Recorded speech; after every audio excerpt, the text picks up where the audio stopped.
Hello বন্ধুরা, কেমন আছো? আশা করি ভালো আছো।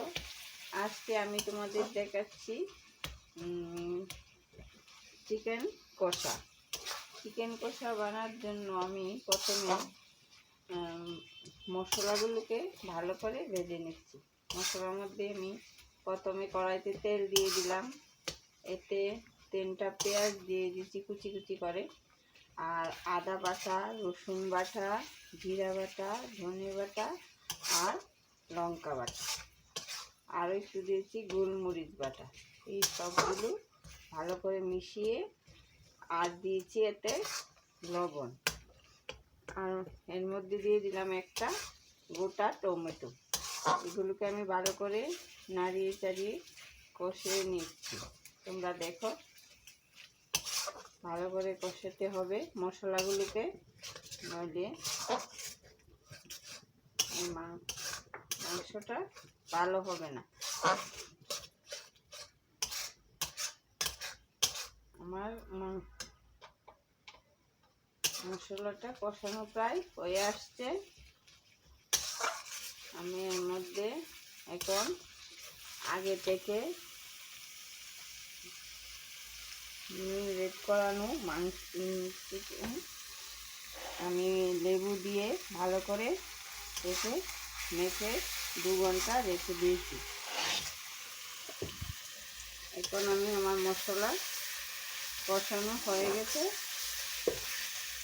আমি এখন এর মধ্যে মাংসটা দিয়ে দিলাম। মাংসটা দিয়ে মাংসটার সাথে ভালো করে মশলাটা মিশিয়ে নিতে হবে। তো বন্ধুরা, আমি ভালো করে মশলাটা মাংসের গায়ে লাগিয়ে নিচ্ছি, তাহলে মাংসটার মধ্যে মশলাটা ভালো করে ঢুকবে। তোমরা বাড়িতে নিশ্চয়ই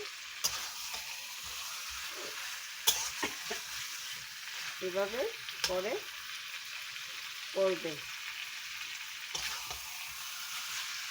আমি এখন মাংসের গায়ে মশলাটা লাগিয়ে মাংসটাকে আমি একটু রেখে দেব।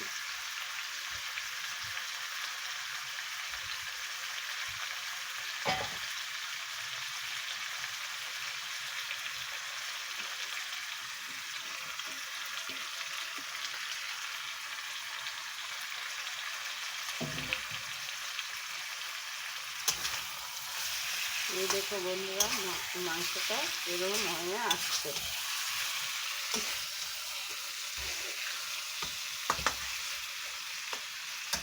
এটাকে ভালো করে কষাতে হবে।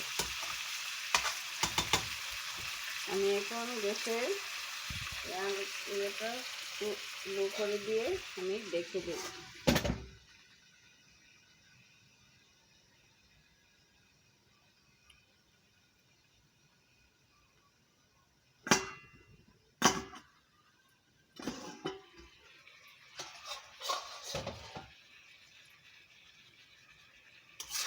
এরপর ভাত কষানো হয়ে গেলে আমি এর মধ্যে দিয়ে দেব জল।